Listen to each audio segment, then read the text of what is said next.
Hola, bienvenidos y bienvenidas una semana más a Ciclismo Evolutivo. En el episodio de hoy tenemos un equipo de investigadores y entrenadores de lujo. Tenemos ni más ni menos que a Sebastián Sisco, Pedro Valenzuela, Alexis Gandía, Frédéric Sabater y Daniel Muñiz. Y con ellos vamos a intentar desgranar un poco todo lo que tiene relación con los marcadores para controlar la intensidad en el entrenamiento.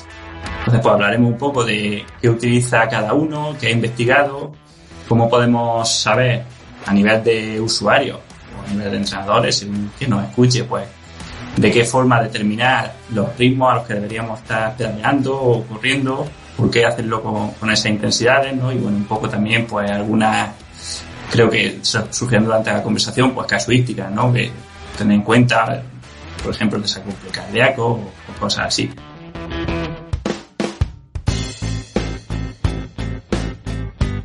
Así que, bueno, lo primero sí que me gustaría que fuésemos haciendo una pequeña ronda, si queréis, que cada uno se presente brevemente, por lo menos los que no habéis estado todavía en el podcast, ¿no? Pedro y Alexis, y que contéis un pelín, pues, qué utilizáis vosotros, sin entrar así muy en detalle todavía, y ya después, pues, empezamos lo que sería el debate. Bueno, así que si queréis, pues, empezamos, por ejemplo, con Frédéric, que es lo único que repite del anterior.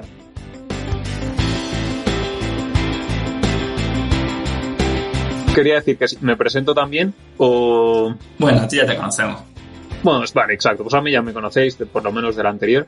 Y nada, entonces eso, pues si vamos a hablar de qué métodos utilizamos, voy a introducir unos cuantos por ahora. Y si hablamos de ciclismo, pues estarían sobre todo la potencia, la frecuencia cardíaca y la percepción del esfuerzo. Luego habría otros más avanzados de, pues...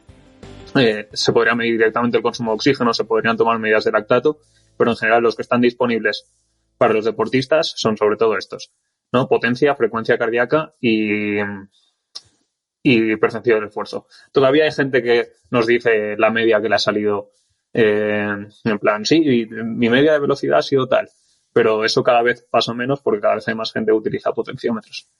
Y entonces yo, al final, lo que pasa es que, nada, para introducirlo, yo los utilizo todos en función de cada cosa, de la situación, y algunas son más para prescribir el entrenamiento y otras veces más para analizar a posteriori qué es lo que ha ocurrido. Y me callo ahora y doy paso a los demás. Sebastián. Buenos días a todos. Bueno, imagino que ya me conocéis de la anterior vez que fui entrevistado por Manu. Efectivamente, coincido bastante con Frédéric. Yo sí que añadiría que utilizo a menudo el lactato también. Y de entre las 4 que tenemos a nuestra disposición, que es pulso, potencia, percepción del esfuerzo y lactato, varío su utilización, aunque principalmente suelo guiarme por la potencia, pero varío su utilización en función de si conozco o no al deportista, de en qué momento de la temporada se encuentra el deportista y de lo que me interesa trabajar en cada momento. También hay algunos de los marcadores que son más útiles para medir una intensidad del ejercicio determinada, mientras que otros son mejores para otras. Ya lo detallaremos si queréis más adelante. Pues sí, me parece interesante. Daniel, ¿qué tal?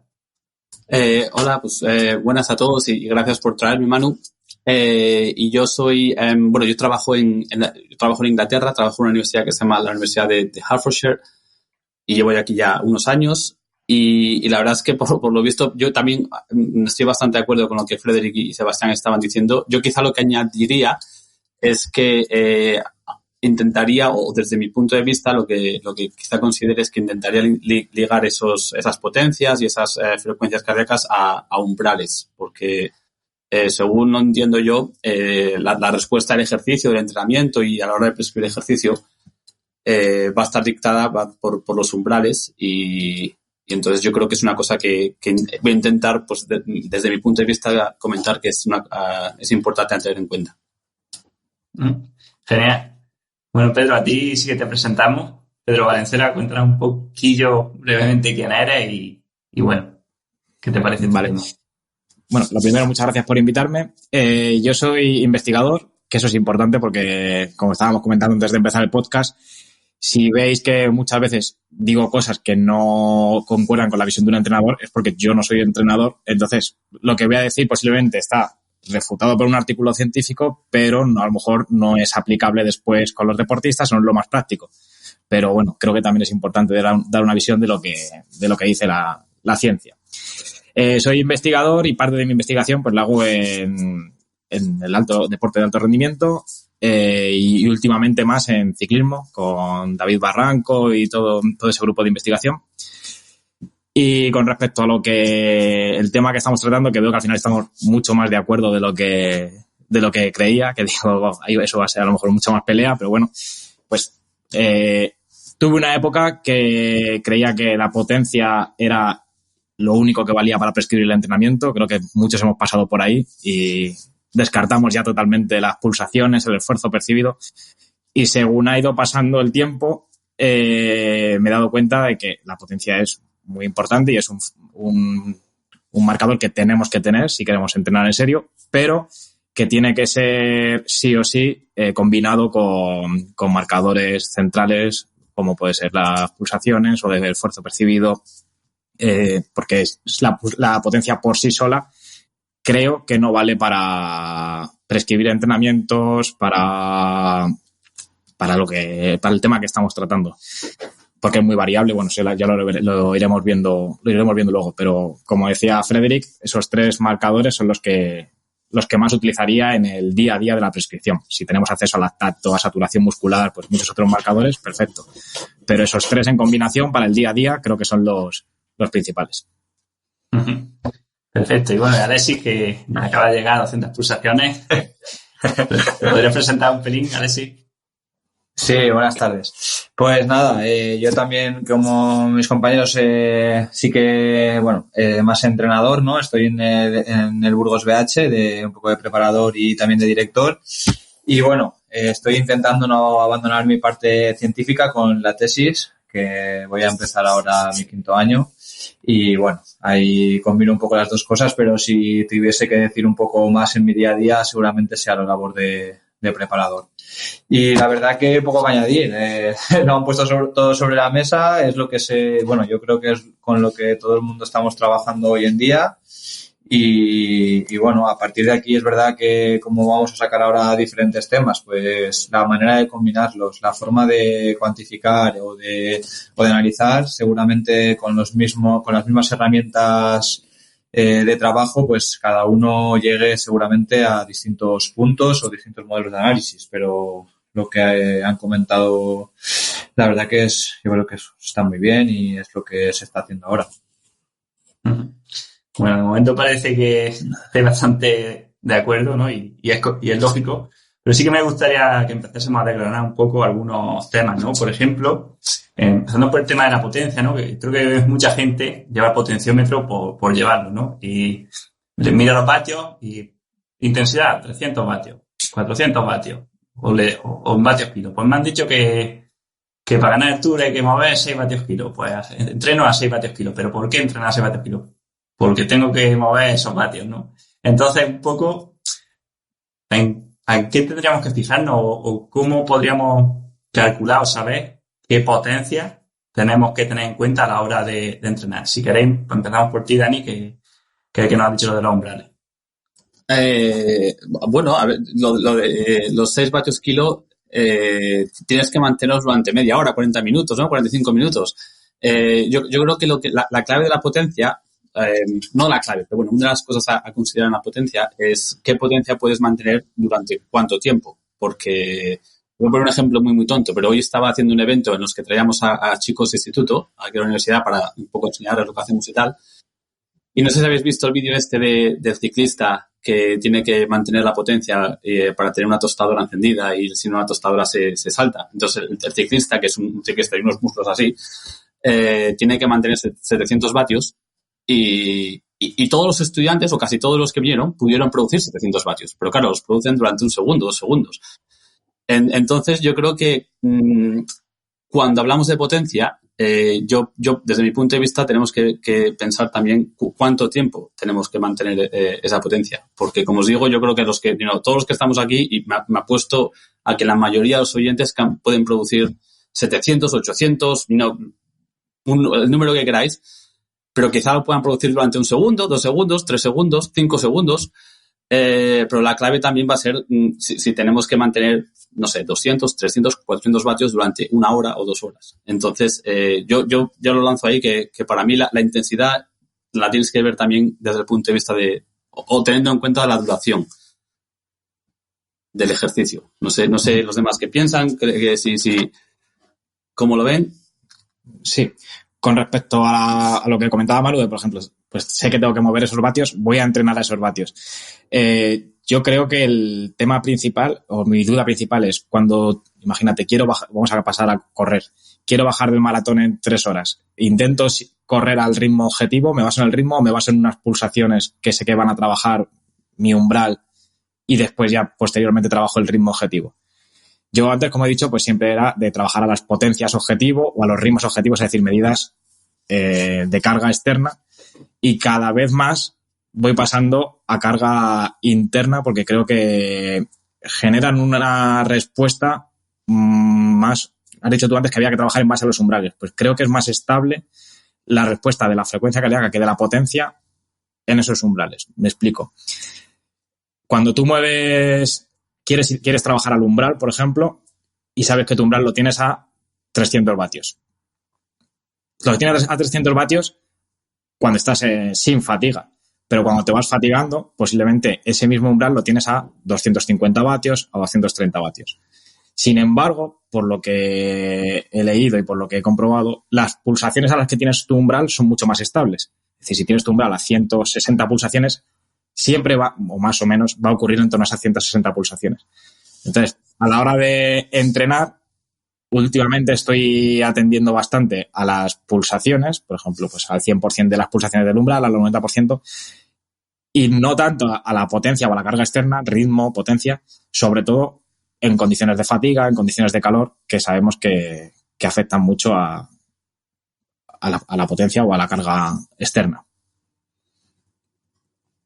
Pedro, te puedo preguntar, ¿y qué piensas? O sea, estoy de acuerdo en que o sea, los umbrales, desde luego, una de las cosas que también me gustaría decir es que los umbrales no son estáticos. O sea, es una cosa que estamos, desde luego, en los últimos 2 o 3 años y más que va a salir, me consta, y de hecho estamos trabajando también. Los umbrales quizás hasta hace unos años pues o fijábamos las cargas, ¿no? a unas intensidades y luego pensábamos que ya está, que entonces tú empezabas y hacías una sesión de 2 horas y aquello se quedaba todo donde estaba y desde luego no es así. Y todos lo hemos vivido, que tú empiezas a entrenar y lo que al principio se siente perfectamente bien y es una cosa que tú puedes tolerar perfectamente, pues al cabo de 1 hora, 1 hora y media, pues desde luego no es lo mismo. Pero eso también lo comentabas ahora con la frecuencia cardíaca, también pasa con la frecuencia cardíaca, que por ejemplo, si particularmente si estamos en situaciones de calor, por ejemplo, que va a haber ese no drift, aumento sí, progresivo en la frecuencia cardíaca. Entonces, unas cosas que me gustaría, digamos, preguntar particularmente a los que trabajáis más con atletas es cómo, o si fijáis las cargas de una forma subjetiva, es decir, que la la intensidad, digamos, externa varíe más y os fijáis más en una intensidad o una carga interna, o si lo hacéis al revés, o cómo lo combinamos para que, digamos, la carga externa y la carga interna se mantenga más o menos constante. Claro, es que, yo creo que ahí está un poco la clave, ¿no? Sí. Lo que tú has dicho ahí, que la principal ventaja de utilizar las dos, como las dos van a variar y son variables en el tiempo, nos va a ofrecer, yo creo, el marcador perfecto de saber tiempos límites de trabajo a umbral real o cuando la carga interna se está disparando mucho o cuando no llegamos o cuando es insuficiente. Entonces, en ese aspecto yo creo que tener los dos marcadores es lo que nos da a nosotros pista de saber cuál es el trabajo real. E incluso no solo eso en la variabilidad, sino lo que estamos hablando de una variabilidad de los umbrales móviles que me parece muy acertado, también nos puede dar, es un indicador muy bueno de fatiga.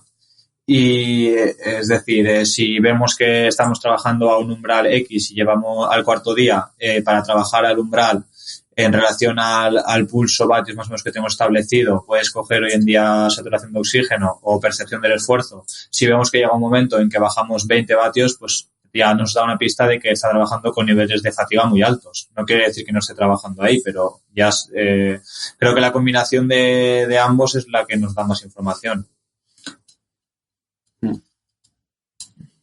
La cosa es, yo creo que ahí estamos más o menos de acuerdo en general, pero aún seguimos teniendo, digamos, varias opciones, ¿no? A nivel de cómo cuantificamos la carga interna y cómo cuantificamos la carga externa. Y yo creo que es ahí un poco donde, ¿no? Donde cuál seleccionamos o en qué circunstancias seleccionamos un marcador y en qué circunstancias seleccionamos. Me parece que fue Alexis que dijo al principio o no sé si fue Sebastián, no me acuerdo, la verdad, perdón, que decía que dependía un poco de las circunstancias, ¿no? Que yo no sé hasta qué punto existe esa combinación perfecta y quizá existe una buena combinación para una situación, pero la combinación perfecta puede ser diferente, ¿no? Dependiendo del atleta, de las circunstancias, de la sesión que vas a plantear y otras variables. Entonces depende que igual no es tan estático, igual no siempre es el mejor o la mejor combinación de carga interna y carga externa. No sé qué os parece a vosotros también. Claro. Es que podemos empezar a poner limitaciones de todos los marcadores. Por ejemplo, pulsaciones, por lo que has dicho, con el calor, deriva cardíaca. En esfuerzos cortos, la frecuencia cardíaca no es suficientemente respondedora, es decir, no responde tan rápido y no nos sirve tampoco para guiar el entrenamiento. Si estás muy fatigado, también puede haber una supresión y que no te suba la frecuencia cardíaca lo suficiente. Si es una fatiga crónica, si es una fatiga aguda, tienes muchas pulsaciones para una determinada carga. Entonces, y después, con respecto a la potencia, pues ya sabemos que depende de si es en encuesta o si es en llano, depende del calor. Entonces, todas tienen muchas limitaciones y hay que ver el contexto en concreto de ese momento para ver qué tipo de indicador prescribes o qué combinación. No sé, es que el día de la competición te pueden salir unos valores altísimos con un esfuerzo percibido muy bajo, por ejemplo. Y esos valores en un entrenamiento ni pensabas que ibas a ser capaz de producirlos. Entonces hay veces que incluso el esfuerzo percibido puede ser el mejor indicador. Creo que depende tanto del contexto que se dé, que es muy difícil dar una recomendación precisa. Bueno, yo aquí, subrayando un poco lo que habéis dicho anteriormente, ya que nos metemos con los conceptos tan etéreos de umbral y que tanto me gustan, es algo variable. Es decir, yo además estas probatinas que he hecho, que no están publicadas, pero las tengo por aquí apuntadas para mencionarlas, he hecho 3 test de 1 hora a un mismo deportista durante una misma semana y el FTP, si queréis trabajar con FTP, habrá gente que se lleve las manos a la cabeza y la potencia crítica, pero bueno, FTP me han dado una variabilidad de más de 30 vatios en un FTP de 350. Entonces, claro, estamos hablando ya de primeras de algo que tiene que ser muy laxo, ¿no? Si lo acotamos mucho, y me da igual con el pulso que con la potencia, ya tenemos un problema porque varía mucho de un día para otro. Después, y aquí sí que algunos os lleváis las manos a la cabeza, yo directamente ni determino un umbral de pulsaciones, porque a mí me parece que cuando entramos ya pasamos del dominio de intensidad moderada con el tema del pulso, ya se produce aquí un batiburrillo de cosas que es complicado de gestionar, por lo tanto yo el trabajo por pulsaciones lo determino siempre en base a las pulsaciones máximas y no un umbral de pulsaciones, que nunca lo determino. Y después, en línea con lo que he comentado previamente, yo utilizo ambas. ¿Cuándo utilizo cada una? A mí me gusta mucho trabajar con las pulsaciones cuando inicio con un deportista al que no conozco de nada o con un deportista que viene de una lesión o que viene de una fase en la que no ha estado haciendo nada. ¿Por qué? Porque con el tema de la potencia tenemos muy complicado determinar esa primera transición, ¿no? Algunos lo llamaréis VT1, otros lo llamaréis LT1, me da igual cómo lo queráis llamar. La primera transición, así como pues con el tema del FTP o de la potencia crítica, la segunda transición más o menos la sabemos determinar. Esa primera transición es mucho más complicada de determinar con la potencia. Entonces, yo ahí sí que utilizo el pulso. ¿Cómo? Pues determinando 60, 65, 70% de la frecuencia cardíaca máxima. Y simplemente vas observando cómo la potencia asociada a las pulsaciones va subiendo, que normalmente en esas fases iniciales, cuando vienes de la nada, pues ese incremento es rápido. Después, también puedes actuar a intensidades bajas al revés, ¿no? Que es, asocias una potencia fija y vas observando qué es lo que ocurre con la frecuencia cardíaca. Observas esa deriva, quizás toca, dependiendo de lo que quieras trabajar, bajar un poco la potencia que le estás pidiendo al deportista, ¿no? No la observas, pues quizás puedes plantear a subirla un poquito más. Y después, en cuanto a marcador de carga externa, que también os llevaréis las manos a la cabeza, yo sí que utilizo el FTP, me gusta mucho más que la potencia crítica. Lo utilizo para todo el trabajo de intensidad como referencia. ¿Y por qué lo utilizo? Pues porque, además, aquí voy a meter caña, que esta mañana he escuchado el podcast anterior de Manu y no sé quién lo dijo, si fuiste tú, Frederic, lo siento, pero alguien dijo que el FTP no era científico. Si un marcador que nos permite determinar indirectamente el MLSS con un mero test de 20 minutos y que tiene el mismo tiempo al agotamiento que MLSS no es científico, pues ya me diréis vosotros que es científico, ¿no? Entonces, para trabajo de intensidad, yo trabajo con el FTP. Bueno, la verdad, Bueno, yo no sé. ¿Voy yo? Sí. No sé si lo dije yo o no, igual lo dije, igual no, pero, o sea, si lo dije, no me gustan las palabras que utilicé porque decir que algo no es científico no sé exactamente qué significa. O sea, podría haber dicho que la validación científica que ha hecho no me parece suficiente o no sé lo que podría haber dicho. De todas formas, o sea, no critico necesariamente el que se use el FTP o no, porque creo que al final ahí lo que importa realmente, o sea, una cosa que sobre lo que estaba diciendo Sebastián, que yo creo que es súper importante, es que muchas veces cuando la gente lee artículos, bien sea artículos científicos o bien sea artículos por internet, es de utiliza esto, utiliza lo otro, utiliza la otra cosa. Y yo creo que hay una cosa ahí muy importante que es, esto depende de lo que estaba diciendo Sebastián al principio de, por ejemplo, cuando empieza con un deportista, cuando vuelve de una lesión. Yo creo que hay momentos que para mí un poco la perspectiva es cuando o bien conozco poco al deportista o bien está la perspectiva de que va a aumentar muy rápido el nivel, de que va a mejorar muy rápido. Trabajar con potencia, por ejemplo, trabajar con ritmos corriendo, yo lo veo más problemático porque lo que te puede ocurrir es que los ritmos estén cambiando muy, muy rápido y entonces tendrías que estar haciendo test todo el rato. En cambio, si utilizas la frecuencia cardíaca, incluso si asumieras que la frecuencia cardíaca tiene bastante error, que podemos discutirlo todo lo que queramos, pero si incluso si asumes que tiene bastante error, va a tener menos error que el error que viene del cambio de la intensidad porque estás mejorando tu forma física. Entonces, si trabajas eso más o menos al 70% de tu frecuencia cardíaca máxima, vas a seguir trabajando el 70% de la frecuencia cardíaca máxima. Entonces, por ejemplo, es una razón que yo veo muy valiosa para trabajar con la frecuencia cardíaca. Luego, por ejemplo, especialmente en carrera a pie, que muchas veces sabemos a lo que vamos, porque no es igual que en ciclismo tú estás entrenando para hacer carreras en ciclismo, pero no estás entrenando para normalmente una subida concreta a una cosa que sabes la duración real. Pero estás entrenando en carrera a pie para una carrera de 10 kilómetros o de media maratón. Yo creo que si tú quieres hacer un tiempo en media maratón, al final tienes que entrenar por ritmos.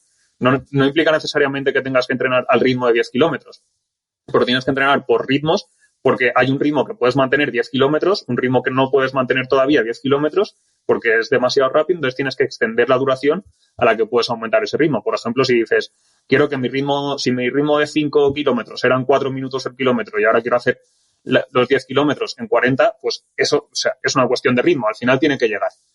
Y entonces yo creo que eso es en la potencia también, si alguien tuviera un objetivo claro de, pues no sé, hacer la quebrantahuesos, por ejemplo, la quebrantahuesos igual es demasiado larga y entraría demasiado lo de la fatiga, ¿no? Pero de decir, vale, para cada cuesta tengo que ser capaz de subir a este ritmo. De hecho, incluso en carreras de ultra trail, yo lo utilizo el ritmo de subida, no es la potencia, pero el ritmo de subida de la velocidad vertical y de decir, vale, entonces en este caso yo sé que si quiero hacer este tiempo, estas subidas hay que hacerlas en tantos tiempos, entonces tengo que ser capaz de mantener a una intensidad relativamente baja esto. Entonces ahí yo creo que hay una cosa súper importante que es el rol del entrenador, y si alguien se autoentrena, el rol de sí mismo, de vigilar y mirar y cambiar cómo van cambiando estas cosas una respecto a la otra, que es justo lo que estaba diciendo Sebastián.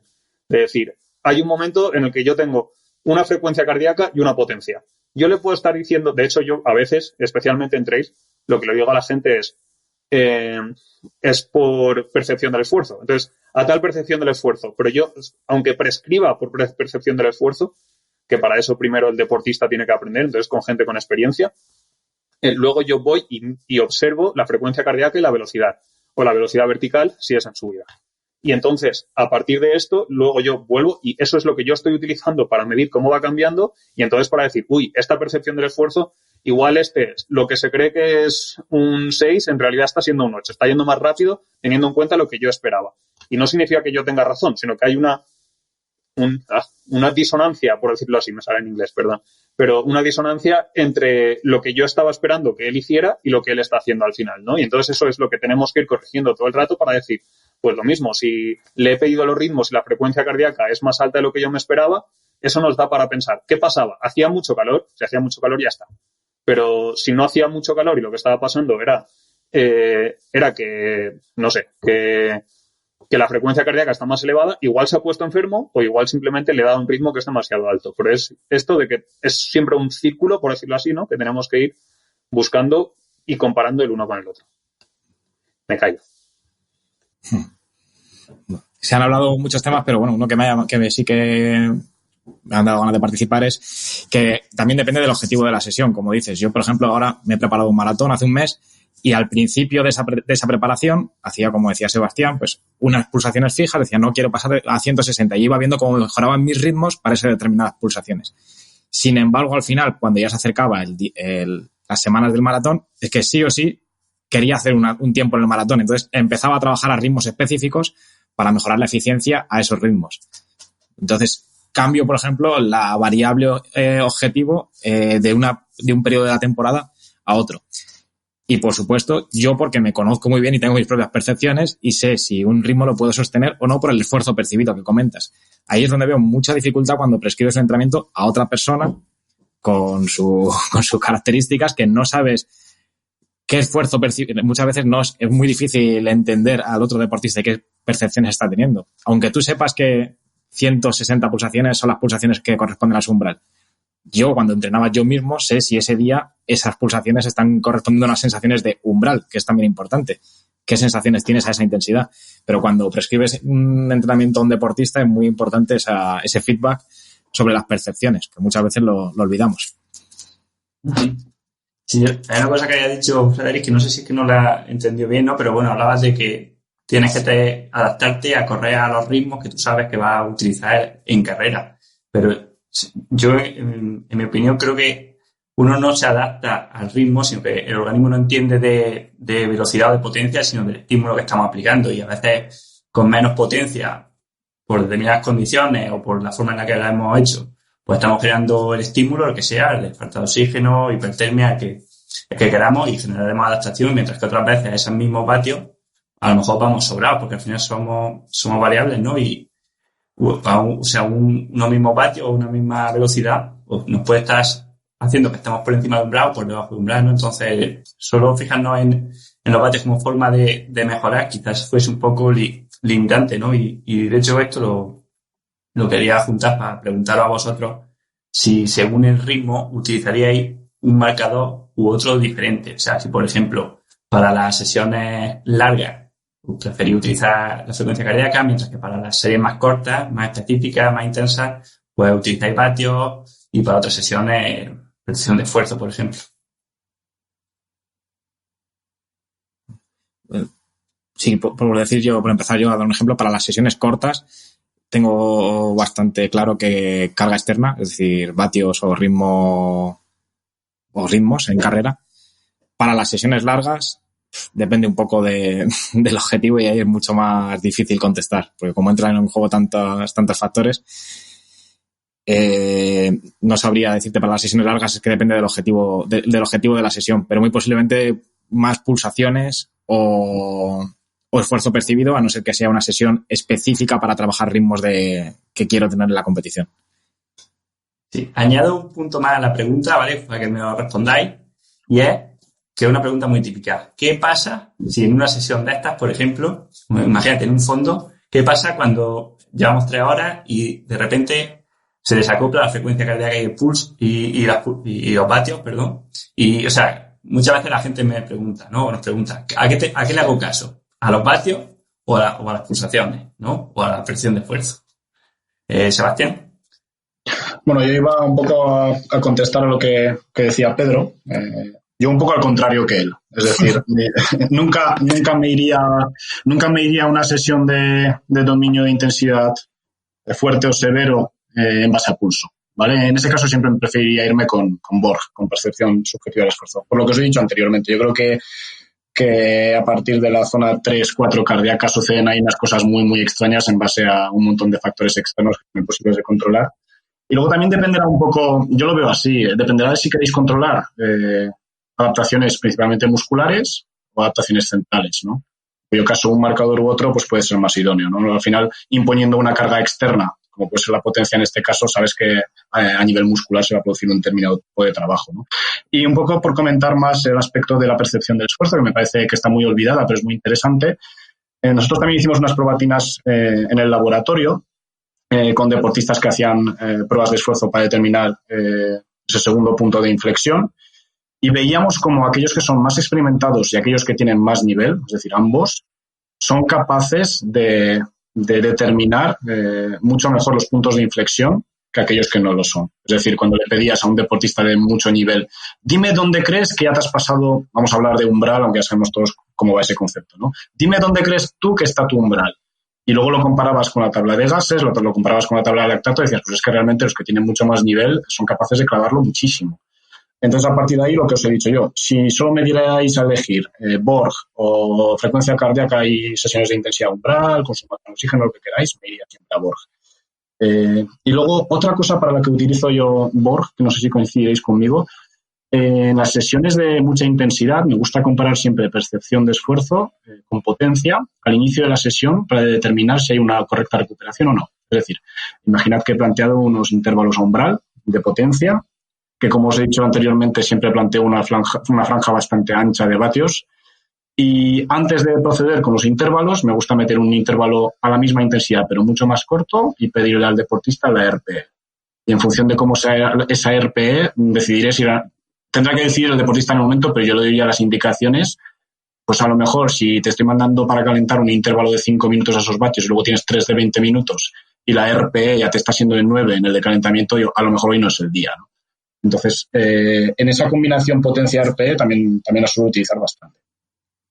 No, por aclarar, yo también he dicho bueno, quería decir que en esfuerzos intensos sí que me quedaría con potencia, no con pulso. Y por supuesto el Borg tiene Borg, el esfuerzo percibido, para los oyentes que no sepan lo que es Borg, es una escala de esfuerzo percibido del 1 al 10 o del 1 al 20. Y sí que la utilizo mucho, y respecto a cómo usarla antes de prescribir una sesión, no sé si conocéis el test de Lambert, que test submáximo de Lambert, pues viene a ser algo parecido, que es como un pequeño test cortito, submáximo, antes de realizar una sesión, en el que mides a una determinada pulsaciones, mides potencia y esfuerzo percibido. Viene a ser lo mismo, al final es una combinación de factores. Y así ves cómo está esa combinación de factores siempre a la misma intensidad, y ves si ese día está fatigado o no fatigado y si puede cumplir con la sesión o si está mejorando el fitness a largo plazo. Ese tipo de pequeños calentamientos, o lo podemos llamar de distinta forma, para ver cómo va evolucionando a largo plazo, creo que es muy interesante. Igual que está muy de moda la variabilidad por las mañanas todos los días, pues que a lo mejor antes de cada entrenamiento hacer un pequeño test submáximo para ver cómo va evolucionando el fitness, o cuando hay días que se van mucho de los rangos normales, creo que también es interesante.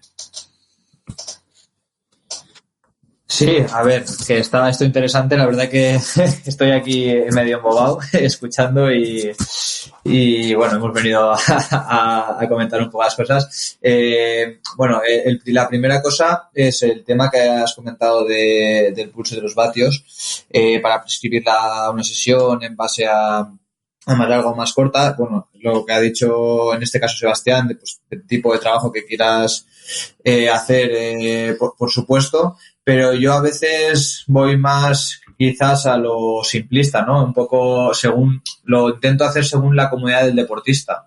En el aspecto de, es una sesión donde los vatios van a ser más cómodo para él porque es llano, pues sé que está en esta zona, quiero que trabaje en el llano porque quiero trabajar esto y demás, pues igual los vatios interesa más porque sé, que vive en el País Vasco, quiero que haga un fondo cerca de decir, pues el primer umbral y quiero que haya todo el día ahí enganchado, pues igual ahí trabajar sobre un rango de vatios es que se vaya todo el día volviéndose loco, mientras que puedes prescribir por frecuencia cardíaca y seguramente sea un poco más fácil de llevar para él, ¿no? Entonces, ahí un poco también siempre pensaría un poco en la comunidad de, por ejemplo, cuando prescribimos Transmoto, la Transmoto por vatio sería tener un accidente, sin embargo se tiene que hacer por pulsaciones.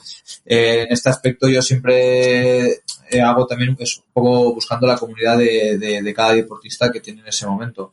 Y luego, otra cosa que hemos estado hablando, y creo que es importante dividir correr y bici, porque es que lo que hemos hablado de la adaptación mecánica es que, por ejemplo, correr a nivel metabólico, yo creo que nos quedamos muy lejos de poder entrenar en comparación a lo que se puede entrenar un ciclista. Lo digo porque, por ejemplo, en el ciclismo, para determinar un poco saber en qué rangos de zona está trabajando, es tan fácil como ver el tiempo acumulado, porque sí que es un deporte donde la capacidad metabólica yo creo que es mucho más determinante sobre las otras, digamos, sobre el tema del órgano muscular o tener un déficit de oxígeno. O sea, yo creo que al final depende más que nada del metabolismo. Y ya creo que se ha visto un poco ahora con el tema del entrenamiento digestivo cómo han cambiado los esfuerzos post 2-3 mil kilojulios y yo creo que es por este motivo. Y creo que no me dejo nada por comentar de un poco de lo que estábamos comentando.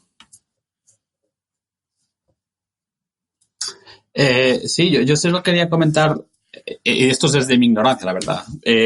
Cuando utilizáis el RPE, la percepción del esfuerzo, porque según tengo entendido y un poco por mi experiencia en el laboratorio, a veces no es tan fácil ¿no? alinear las intensidades, digamos, las cargas absolutas con incluso en el laboratorio, digamos, ¿no? Pero ¿cómo sabe la gente, cómo puedo ser yo, o como entrenador, si le estoy diciendo a alguien que tiene que hacer una sesión a una RPE de 9, por ejemplo, ¿cómo sé yo que mi 9 realmente es un 9? ¿O cómo sabe la persona que su 9 sobre 10 es realmente un 9 sobre 10? Y si los empujas un poco más pueden llegar a 10, pero luego significa que ya no pueden ejercitarse más. Porque yo ya te digo, por experiencia, no sé si conocéis el test de los 3 minutos de esfuerzo máximo para calcular la potencia crítica. Yo lo hice alguna vez en laboratorio, es una salvajada. Y claro, la gente luego lo que te cuentan es que nunca me había yo puesto en esta situación y yo creo que eso reformatea un poco lo que es la percepción de 8, de 9, de 10, porque eso sobre 10 es un 13. Entonces, ya os digo, yo quería preguntaros particularmente a los que trabajáis más con atletas, si tenéis alguna forma de controlar la percepción del esfuerzo, de, digamos, aseguraros de que realmente un 8 es un 8, por ejemplo. Pero es que no puede ser de otra manera. O sea, quiero decir, según la sesión, vamos a poner que queramos trabajar el umbral y queramos acumular tiempo al umbral. Vamos a poner un trabajo, de un categoría junior. O, junior igual es un poco más complicado. Un sub-23 y vamos a intentar acumular 50 minutos. Como él se equivoque, con el RPE se va a equivocar una vez. Porque como haga la primera pasada, o sea, como haga la primera pasada a umbral o por arriba, no va a poder repetir el esfuerzo 4, o sea, no va a poder hacer un 4x10, porque la fatiga generada va a ser mucho mayor que la que tú has prescrito y entonces él no va a poder repetir el esfuerzo. Es decir, que inconscientemente yo creo que con el propio entrenamiento, ellos ya, tú le pones el RPE y ya saben además cuál es el objetivo de la sesión y pocas veces ellos mismos se van a pasar, pero solo por lógica de ellos. Es decir, no puedo hacer 4x10 por encima del umbral porque no lo va a hacer, ¿sabes? Entonces, más o menos se ajustan ellos solos. Vale, yo aquí, por subrayar un poco lo que ha dicho Alexis antes, que creo que es importante la base de todo, y es que al final hay que plantear las sesiones buscando la mayor adherencia posible. Es decir, si tú tienes un ciclista que vive en Euskadi y que tiene la zona repleta de puertos y ves que el marcador que vas a utilizar para prescribir el entrenamiento no vas a poder cumplir, vete a otro, ¿no? Y en línea con lo que estamos comentando ahora, hay que tener en cuenta también, yo teniendo potencia nunca me iría a prescribir una sesión por RPE, ya os lo he dicho anteriormente, y 2, si no tuviera potencia tampoco prescribiría una sesión por RPE sin saber cómo controla la RPE ese deportista. Es decir, si antes le he hecho un test en el laboratorio y sé que realmente él sabe correlacionar bien esos valores, en ese caso sí que me atrevería a prescribírselo. Sí, perdona que yo vengo aquí a aprender y estoy haciendo las preguntas, pero también ahora comentaba Sebastián que tú, y yo estoy totalmente de acuerdo que lo que buscas es la adherencia. No sé si comentaste antes, me parece que lo escuché, que utilizabas, por ejemplo, el 60-75% de la frecuencia cardíaca máxima como, digamos, como la transición del ejercicio moderado al ejercicio un poco más intenso, ¿no? Intensidad alta. Mi pregunta es si ese 60-65% es para todo el mundo o lo ajustas un poco, y si trabajas con deportistas de más nivel, pues quizás sea un poco más alto, más 70-75%, o si ese es, digamos, un valor que tú consideras para la mayoría de los atletas. No, es una franja de entre el 60 y el 75%, ¿vale? Que igual lo había dicho antes mal.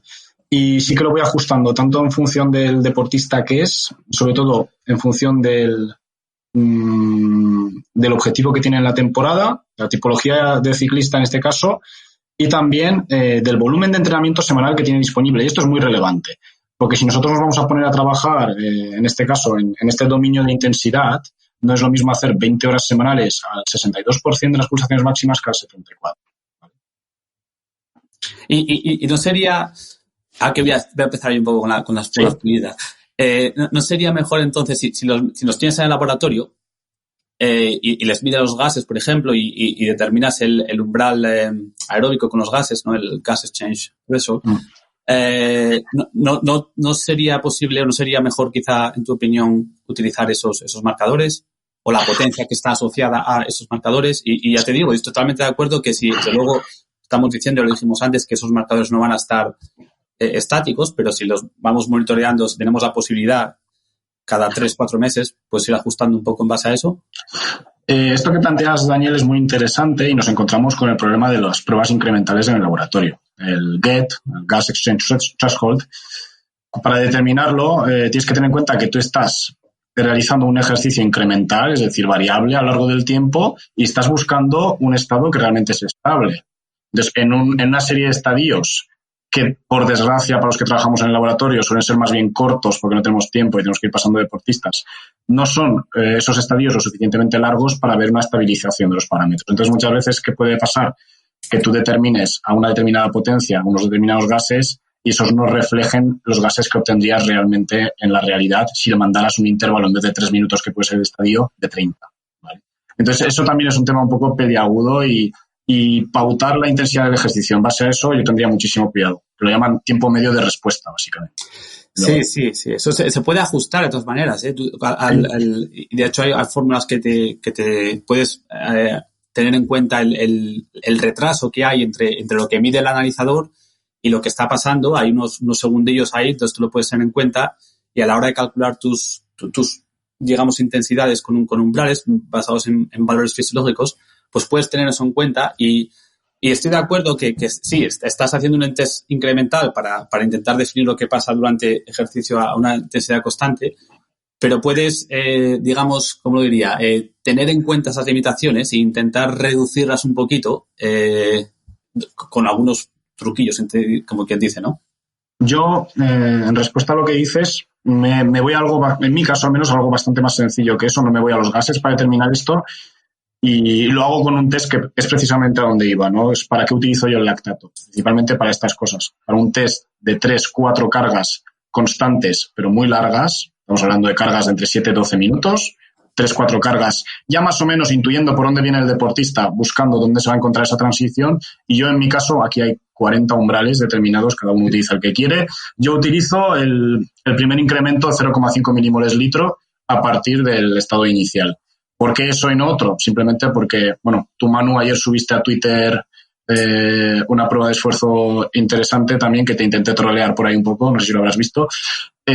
Nos puede ocurrir muchas veces que midamos una lactacidemia y a cargas mayores esta lactacidemia vaya disminuyendo. Entonces, cosas raras que nos encontramos y es mejor buscarlo así. Pero eso es lo que suelo determinar, no por gases, sino por lactato. Sí, Frederic primero, que iba a hablar antes y te hemos cortado. Tienes el audio quitado, creo. El micro. Frederic, el micro lo tienes quitado. Estoy tonto. Nada, que quería hablar sobre la percepción del esfuerzo, pero nos hemos cambiado a este tema y también quería decir una cosa sobre este tema. Que es que, como bien decía Daniel, se puede ajustar y es verdad que aunque lo ajustas después de los gases, y a mí yo creo que en general también me gusta más la idea del lactato, yo creo que, yo no sé cómo lo hace Sebastián exactamente, pero cuando yo utilizo este tipo de ideas, para mí los rangos que le ha dicho, por ejemplo, que si son de 60 a 75%, ese rango yo creo que es el rango por el que empiezas. Y entonces a partir de ahí, igual, pero es lo mismo que haces si haces una prueba de esfuerzo, porque si haces una prueba de esfuerzo tienes el error del ajuste, la variabilidad del día a día, todas estas cosas, ¿no? De hecho, yo lo primero que haría si haces una prueba de esfuerzo y te ha salido que el primer umbral está a 200 vatios, es poner a la persona a 200 vatios y salir más o menos y decir, vale, ¿cuál es la respuesta que tengo? O a 190, igual si quieres un poco por debajo, ¿vale? Entonces, si esa persona, tú lo pones a 190 y cuando está a 190 que tú estás bastante seguro que está por debajo del umbral, en vez de estar al 75 está al 82%, dices, bueno, es que este tío tiene un umbral a una frecuencia cardíaca muy alta, entonces lo ajustas ahí, pero ese 60 al 75% para mí sería eso, es lo que tienes que empezar en algún sitio, entonces empiezas por ahí y a partir de ahí es la observación diaria de lo que estás haciendo con el deportista, que creo que muchas veces los científicos tenemos esta concepción de haces un test y el test va a misa. Y lo que pasa es que en realidad no ocurre eso. Tú haces un test y a partir de ese test no prescribes las siguientes 8 semanas de entrenamiento. Tú haces un test y a partir de ese test prescribes el día siguiente. Y si el día siguiente ves que se va mucho de lo que tú te esperabas respecto al test, vas ajustando. Si se fuera muchísimo, igual decides repetir el test, pero si no, tú simplemente ajustas un poco para arriba o para abajo. Y sigues haciendo todos los días eso, todas las semanas, cuando vas a prescribir el entrenamiento.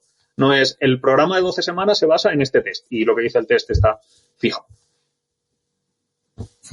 Eso es, yo estoy totalmente de acuerdo con Frederick y sí, al principio cuando he escuchado a Sebastián sí que quería volver a sacar este tema porque sí que me había parecido como que prescribía en base a un porcentaje de la frecuencia cardíaca máxima para todos por igual y aunque ya he comentado que lo va ajustando según el test de lactato, etcétera, sí que creo que hay mucha gente que lee a lo mejor pues el umbral suele estar al 80%, 85% de la frecuencia cardíaca máxima y entrena a esa frecuencia cardíaca máxima. O incluso en estudios científicos, muchas veces se prescribe una intensidad, sobre todo en estudios más médicos, pues todos los participantes entrenaron al 85% de su frecuencia cardíaca máxima. Y creo que eso resulta en una heterogeneidad en las respuestas de los sujetos muy alta. Es decir, mi 85% puede no tener nada que ver con el de Dani o con el de Alexis.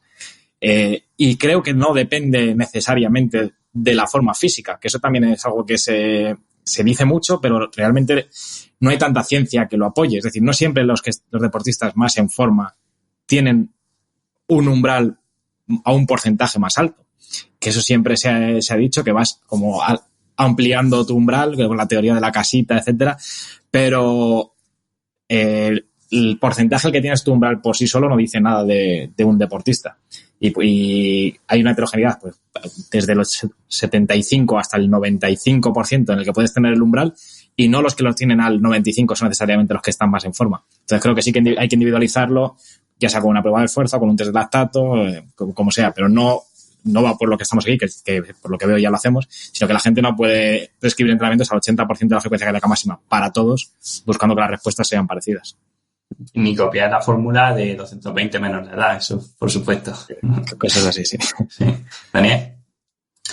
Sí, yo solo añadir dos cosas rápidas. Una, simplemente recalcar que de acuerdo 100% con lo que comentaba Pedro ahora y también lo que comentaba Sebastián hace 5 minutos de que esos porcentajes, en mi opinión, de hecho tenemos un artículo justo a salir ahora de exactamente lo que está diciendo Pedro ahora, de que nos ponemos aquí los 5 o un grupo de 10, 15 personas a andar en bici todos al 75% de nuestra frecuencia cardíaca máxima y unos van a ir como aviones y otros van a estar con la lengua fuera porque no nos llega.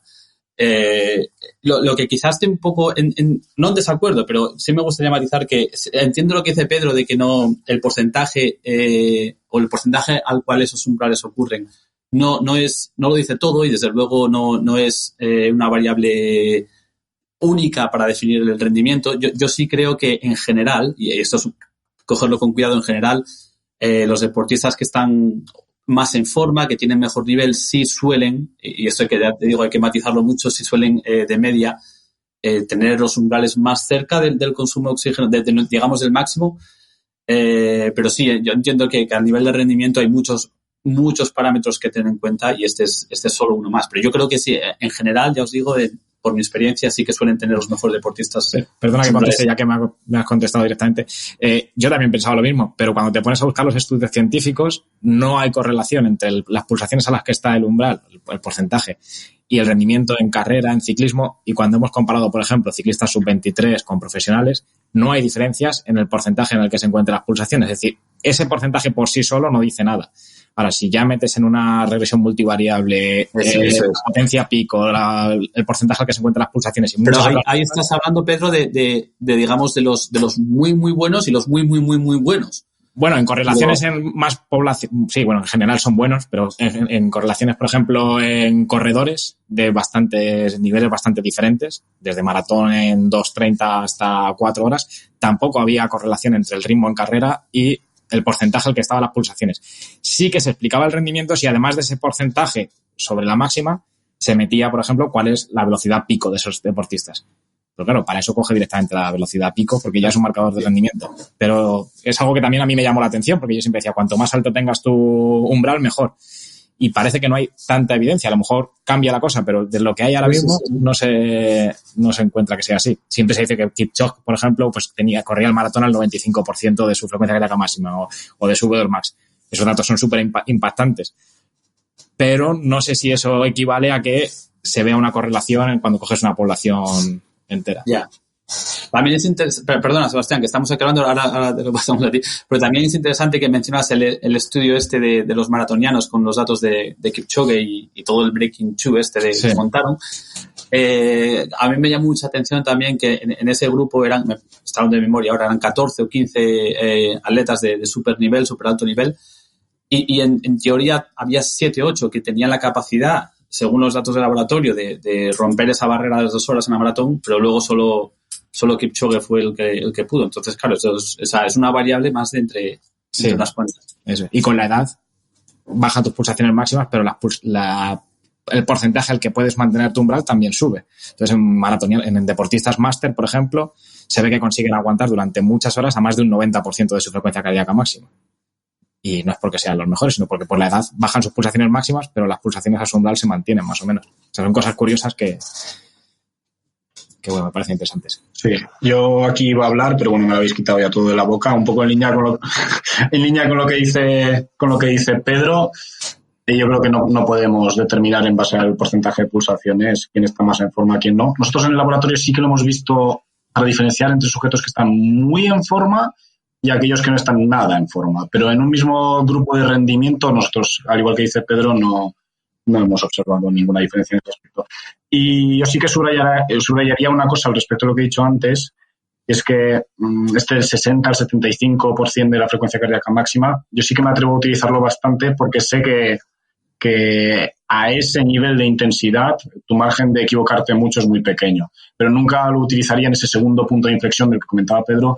Yo nunca pautaría a nadie el umbral al 85% del pulso. Porque te estás metiendo en un terreno tremendamente pantanoso. Que tenga el primer punto de inflexión al 72% al 68% no me parece tan grave. Pero en el segundo punto de inflexión sí que no lo taparía. Yo quería hacer una pregunta para Sebastián, sobre todo por lo que ha dicho antes, pero que creo que la podéis intentar o responder todos, ¿no? Porque decía que solamente pautaría por percepción de esfuerzo, por ejemplo, si no tuviese vatio. Pero la pregunta es, ¿hasta qué punto sabemos, por ejemplo, que un entrenamiento porque se paute por vatio, o sea, porque sea estable, imagínate, ¿vale? Hacer intervalos de 4 minutos o 2 más, ¿hasta qué punto sabemos que es mejor hacerlo estable que hacer empezando un poco más fuerte y luego y bajando la potencia? O si hacemos 6 por 1 minuto de capacidad glucolítica y lo que buscamos es que sean a tope, ¿por qué va a ser mejor hacerlo, por ejemplo, por potencia y decir, venga, todo al 90% del P1? ¿Por qué va a ser esto mejor que hacerlo por percepción de esfuerzo y decir, mira, haz lo que puedas en cada una de ellas, aunque la potencia en cada intervalo, pues obviamente sea más baja? ¿Empiezo yo, Manu? Sí, si quieres, sí. Bueno, de esto yo creo que no tenemos mucha evidencia científica sobre cómo se ha hablado mucho de maximizar el tiempo en zona, ¿no? Pero realmente luego a la hora de revisar papers tampoco veo claramente de qué me hablan. ¿Por qué lo votaría por potencia y no por RPE? Pues una razón muy simple. Yo creo que os habrá pasado a todos que habéis intentado hacer intervalos. Yo una vez me he puesto a hacer intervalos de consumo máximo de oxígeno sin mirar los vatios y como un burro detrás de una zanahoria. Quería hacer 3 minutos a 400 y empezaba a 600. Luego miras la gráfica y dices, pues si es que me he pegado un tercio en intervalo trabajando a lo que no quiero trabajar. Entonces, con la referencia de los vatios ahí, yo creo que, sobre todo en trabajo de alta intensidad, el irte a la RPE es muy peligroso, porque ya sabéis que la cinética del oxígeno, por ejemplo, en el primer minuto de un intervalo, es que hasta que a ti te llega la percepción real del esfuerzo que estás haciendo, parece que estás yendo tranquilo y estás trabajando muy por encima del consumo de oxígeno, por decirlo algo. Bueno, pero antes llegas, ¿no, Sebastián? O sea, si va más pasado, pues antes llega algo más. Antes llegas y tendrás que ver si con la utilización glucolítica que has tenido al principio del intervalo te va a dar para terminarlo. Porque a lo mejor tu intervalo originariamente planeado de 3 minutos se va a quedar en 1 minuto 40 por ir por la RP. Entonces ahí ya estás entrando un poco en el círculo este vicioso que no sabemos realmente solucionar, que es, ¿me va a servir más el intervalo de 3 minutos a intensidad V2 max o no? Maximizar el tiempo en zona, ¿no? Es el debate que yo creo que está en boga hoy en día. Sí, esa es la cuestión, ¿no? Que tampoco se sabe que por estar más tiempo a V2 max, aunque lo miras por gases, tampoco sabes si es mejor, ¿no? Y de hecho esto lo que hablaba, creo, no me sé si era Sailes, ¿no? Pero hablaban de un sweet spot de consumo de oxígeno, ¿no? En torno al 105% de umbral, ¿no? 90% del V2 max. ¿Frederic?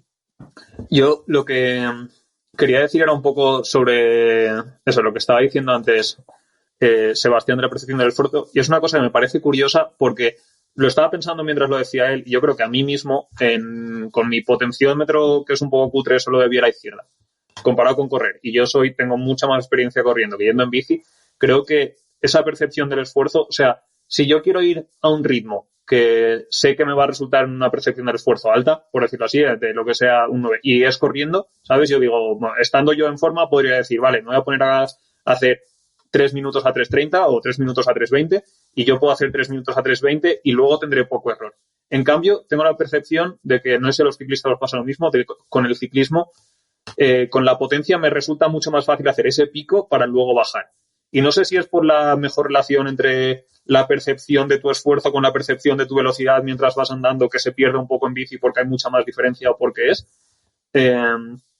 Pero, o sea, que corriendo, si tú vas a una percepción, si tú vas a una velocidad, notas muy fácilmente los cambios de velocidad y está muy relacionado con tu esfuerzo. Pero cuando vas en bicicleta, o sea, esa relación velocidad o velocidad percibida por ti y potencia es mucho menos clara que corriendo. Y entonces, a lo mejor por eso me pregunto si será el caso. Pero mi sensación es que esos intervalos por percepción del esfuerzo son más fáciles corriendo para mí que en bici para luego hacerlo, por ejemplo, estable.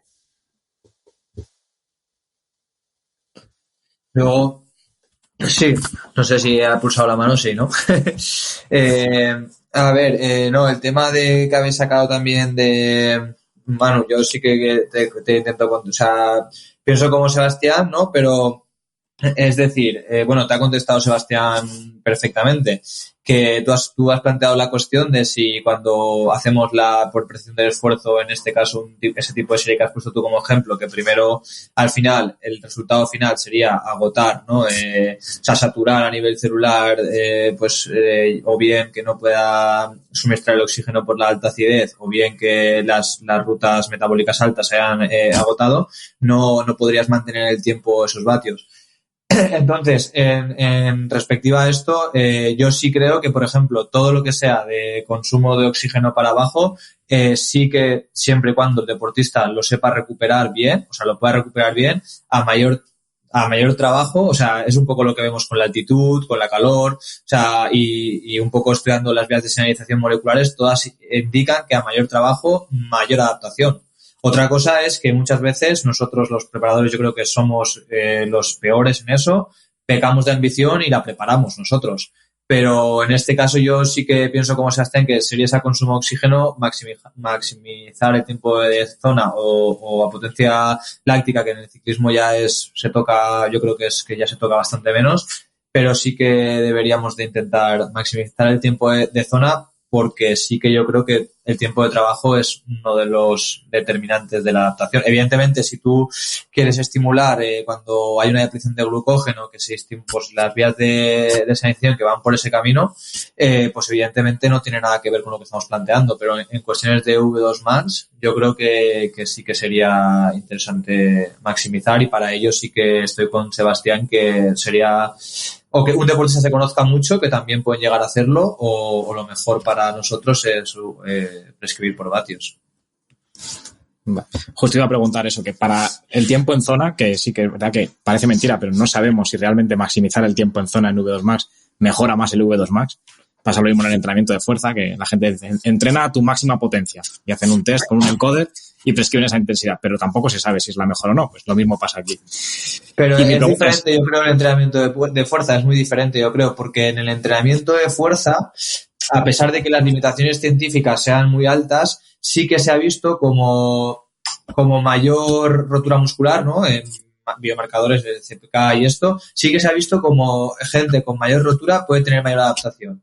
Pero a nivel metabólico no hay nada ni ninguna vía de señalización que se estimule a partir de mayor daño. Entonces, si no hay nada que se estimule a partir de mayor daño, la única hipótesis, que igual mi pensamiento es completamente erróneo dentro de 3 años, pero a día de hoy la mayor hipótesis de trabajos, o sea, la mayor hipótesis sería el trabajo acumulado.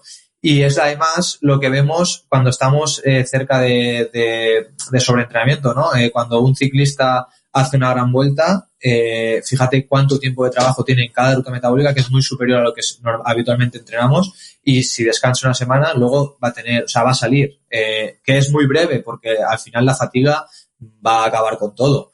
Pero eso sí que es un indicador de que el tiempo de trabajo, para mí, a mí me hace que es muy importante en la adaptación al entrenamiento.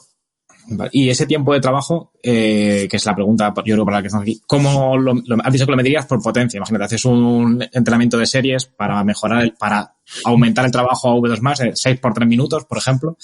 ¿Cómo cuantificas después el tiempo que ha estado V2 Max? ¿En función de la potencia asociada al V2 Max o de la frecuencia cardíaca asociada al V2 Max?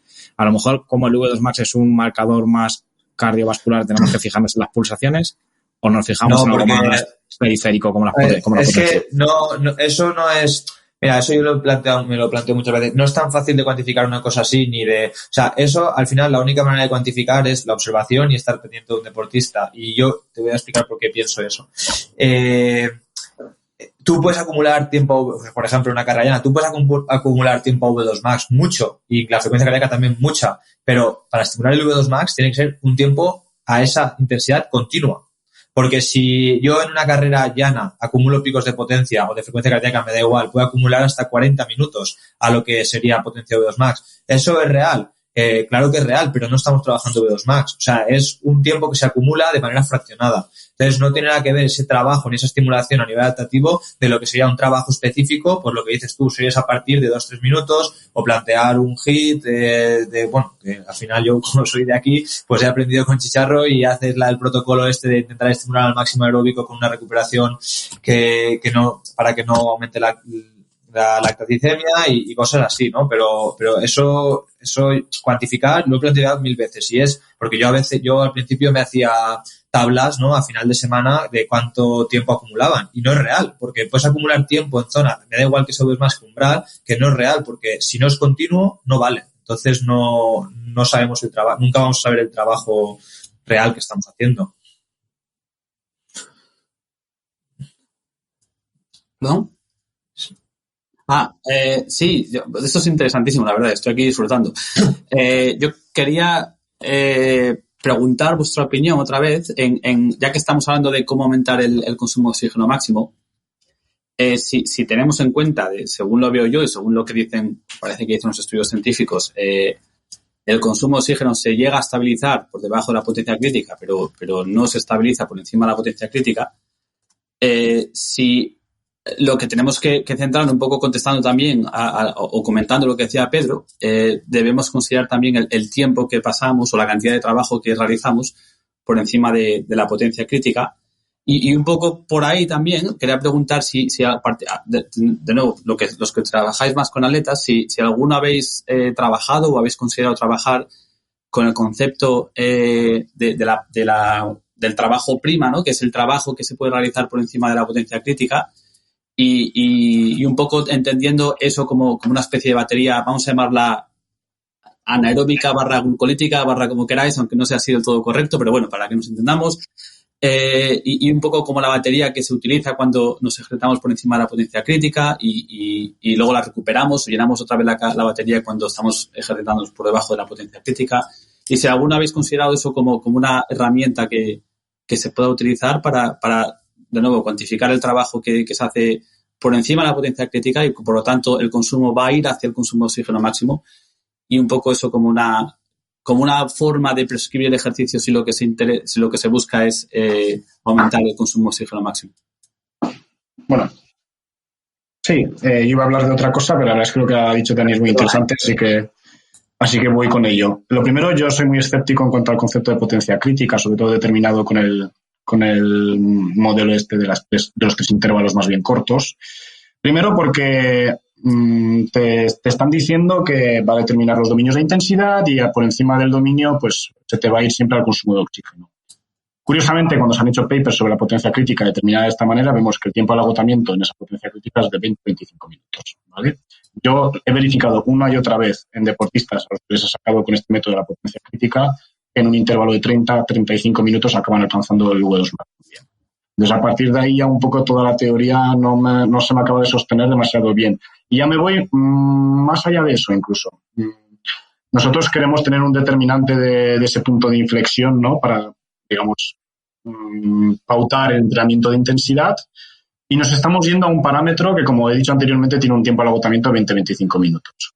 ¿Realmente eso es ningún tipo de marcador de estado estable o como lo queráis llamar? Yo creo que no. Y por eso mismo va en línea un poco con lo que comentaba antes. Yo me voy al concepto de FTP, que correlaciona muchísimo mejor con el MLSS y que en un par de papers míos hemos verificado pues que te damos tiempos de agotamiento bastante cercanos a la hora,'no? Ha localizado una intensidad bastante menor que la potencia crítica. Y a partir de ahí, yendo a tu pregunta, Daniel, conceptos de W'.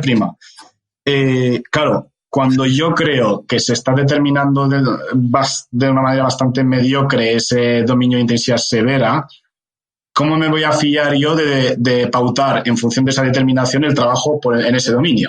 Entonces, yo también lo he visto que la proyección que te da el W' no se corresponde demasiado bien con lo que luego te acaba dando el atleta.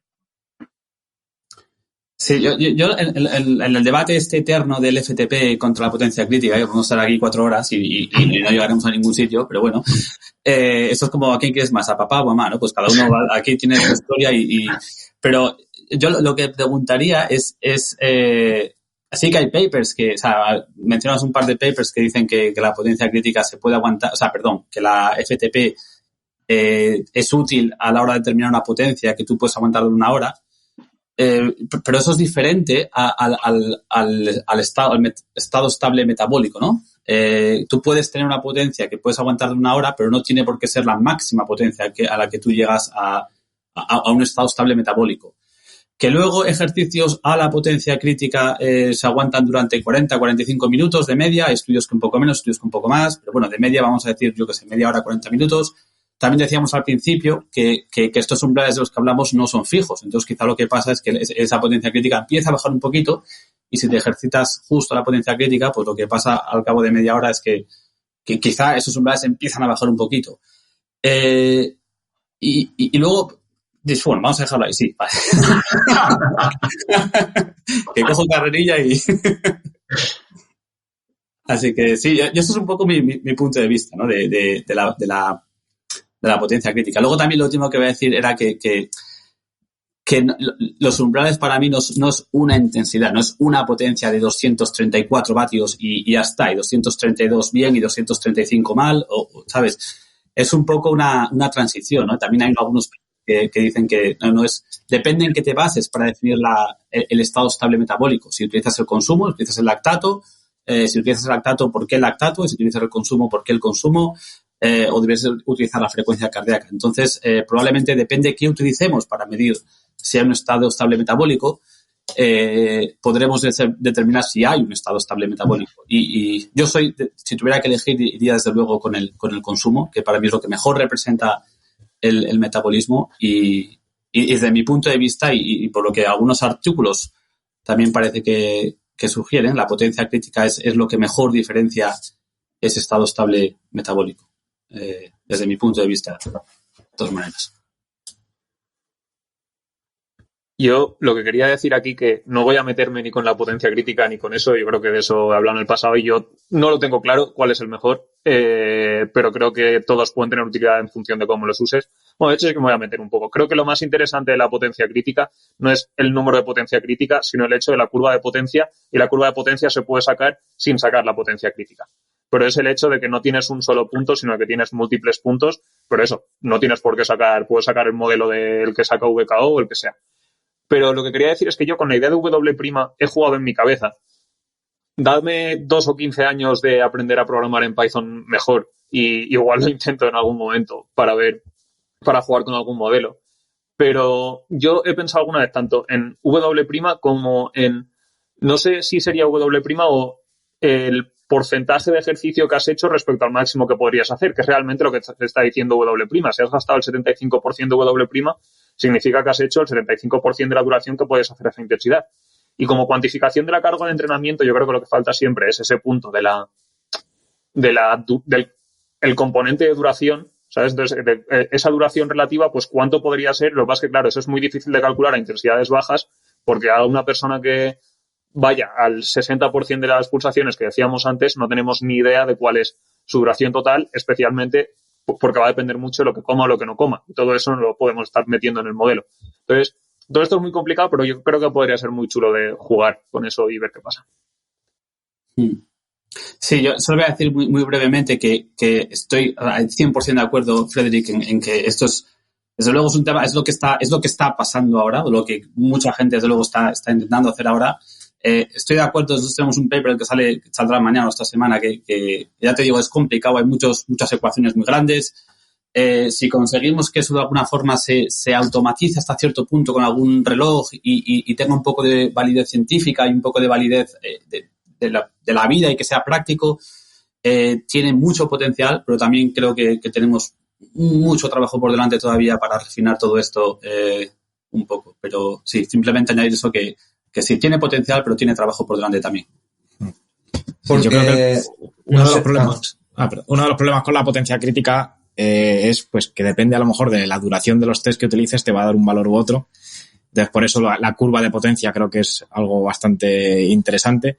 Decía Sebastián, por ejemplo, que la potencia crítica da un valor más alto que el FTP, pero si tú metes el valor del test de 20 minutos dentro de la potencia crítica te va a salir más baja que el FTP. Eso te está diciendo que la potencia crítica es variable dependiendo del tiempo que metas. Y igual que es variable la potencia crítica, pues también lo es la V' o incluso más variable. Y con respecto a la utilidad, pues teóricamente o idealmente me encantaría que fuese súper útil la V' y que se pudiese... Ya había aplicaciones de Garmin que te mostraban como un cubito y ibas viendo cómo se iba gastando la V' y sabías cuándo podías volver a hacer el siguiente esfuerzo.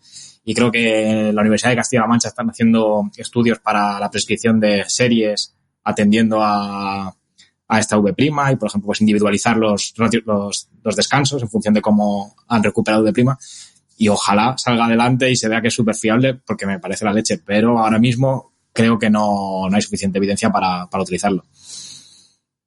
Yo aquí en línea con lo que comenta Pedro, que es muy interesante, aunque me creyera del todo el modelo W', que no me lo creo, tendríamos un problema principal, que ya no es el cuánto tienes por gastar, sino la tasa de recuperación.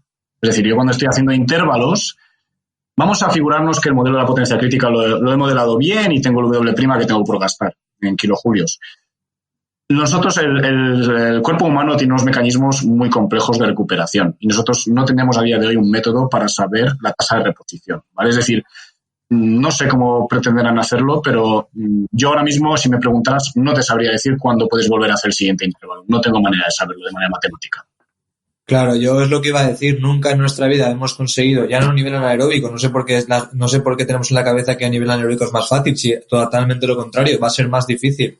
Y nos hemos empeñado en complementar, ¿no?, la parte del área de la ecuación, y yo estoy con Sebastián completamente de acuerdo. Nunca hemos conseguido saber cómo estimar la recuperación, pero no a nivel anaeróbico, ni a nivel anaeróbico ni a nivel aeróbico. Por tanto, yo estoy con él, que para mí es que además, para mí creo también que son los parámetros que más cambia de un mismo deportista de estar a un buen estado de forma a no estar. Entonces, vamos, coincido 100% con lo que estaba comentando él. Yo tampoco ni me fijo ni se me ocurriría hoy en día para nada mirarla para el entrenamiento. Perfecto, creo que además ya algunos tenéis que ir en breve, así que si queréis hacemos como un minuto que cada uno resuma un poco brevemente lo que piensa o su postura y terminamos. Si os parece, Pedro, empezamos contigo. Vale. Bueno, yo sí que creo que todo tiene limitaciones, como estamos diciendo. Creo que más o menos hemos llegado así a un acuerdo de que hay que utilizar todo en combinación. Pulsaciones, potencia, esfuerzo percibido, que no nos terminamos de fiar de algunos marcadores o que no lo terminamos de ver como para implementarlos en la práctica como V', que la potencia crítica puede tener limitaciones. Pero dentro de todas esas limitaciones, creo que sí que realizar una prueba de esfuerzo y ver la potencia y las pulsaciones asociadas y el esfuerzo percibido asociado es importante, que después tiene que haber test confirmatorios para ver que realmente eso que has visto en el laboratorio está produciendo las respuestas que quieres en el día a día, en el entrenamiento, y que después depende del objetivo de cada sesión y del momento de la temporada, pues me puedo fijar más. Puedo poner como objetivo una variable u otra, pulsaciones, ritmo, potencia, y tener la otra simplemente como control, pero que hay que medir, si se puede, medir todas. Pues no, más o menos por la misma línea. Yo creo que a la hora de prescribir el ejercicio hay que intentar ser pragmático, pero luego pragmático basado en la evidencia, yo creo. Y bueno, un poco en la misma línea, pues utilizar, no, desde luego, desde mi punto de vista, no utilizar solo un marcador, no utilizar solo la frecuencia cardíaca, no utilizar solo el RP. Todos tienen sus utilidades y sus desventajas, digamos. Y yo un poco lo que diría es que, en línea también con lo que dijo Pedro ahora, que yo sí creo que un test de esfuerzo sí que es importante intentar, o digamos, hacer algún tipo de test, si es en laboratorio o de alguna forma para intentar cuantificar alguna cosa y luego ser un poco constante con la forma que tenemos de cuantificar esas variables y para poder monitorear cómo evolucionamos sobre el tiempo. Es un poco mi resumen. Nada, la verdad que, bueno, es que Pedro se nota que es un máquina sintetizando y haciendo, porque es que ha puesto todos los puntos sobre la mesa, bien puestos, un poco todo lo que os ha comentado. Es que estoy completamente de acuerdo en lo que han dicho y no sé, creo que es la base que nos tenemos que unificar, ¿no? Todos en ser coherentes, en estar tranquilos. Yo creo que no se ha hablado aquí del tema, yo he dejado caer alguna, ¿no? Pero que muchas veces el problema de los corredores son los preparadores, que pensamos que son super máquinas y nada, es tener la ciencia de la mano, ser coherentes y estar tranquilos y poner todo esto a disposición del deportista. Sí, a veces complicamos de más las cosas. Frederick. Yo, por añadir algo, quería decir que hay una frase que creo que es de Joel Filliol que dice algo así como el mejor sistema de monitorización es un entrenador que presta atención. Y creo que para todo esto ocurre un poco lo mismo. Es un poco lo que he dicho yo antes, pero teniendo en cuenta, tenemos que hacer todo esto, tenemos que controlar todo esto. Al final lo que cuenta es que el entrenador o el deportista mismo, si se autoentrena, que compare las cosas, que las vaya viendo, que si un día ha hecho un test de FTP y le ha dado lo que sea, no significa que siempre tenga que hacer las cosas al test de FTP, al resultado que le ha dado, sino que ese es el punto por el que empieza y a partir de ahí ir observando qué va ocurriendo en el entrenamiento, ir ajustando, puede ser para decidir cuándo va a volver a hacer un test o si va ajustando hacia arriba o hacia abajo, porque puede haber tenido un muy buen día ese día o un muy mal día ese día.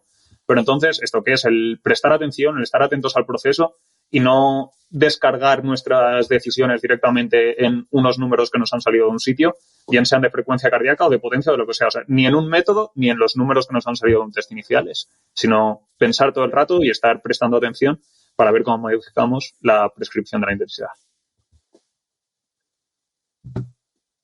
Genial. Sebastián, ¿quieres cerrar? Yo, a modo de síntesis, diría que en el ciclismo somos unos privilegiados en el aspecto de que tenemos varias herramientas para monitorear la intensidad del ejercicio, en particular la potencia, que es una medición de carga externa, que es la envidia de todos los deportes. Aprovechémoslas. Tal como hemos mencionado todos hoy aquí, creo que un compendio de uso de todas estas herramientas es lo idóneo, y yo creo que durante esta hora y media hemos dado unas cuantas nociones sobre cómo utilizarlas de manera idónea. Pues sí, la verdad que se ha quedado un podcast, yo creo que es súper interesante para que lo escuche. Así que bueno, espero que lo sepan aprovechar y sobre todo agradecer a vosotros vuestra disponibilidad, que hayáis venido hoy, que sé que es difícil al final juntaros, tenéis tantísimas cosas en la agenda y bueno, os lo agradezco mucho, espero que los oyentes también y bueno, espero que no sea la última que hable con ninguno de vosotros. Muchas gracias por invitarme. Gracias, hermano. Muchas gracias. Muchas gracias.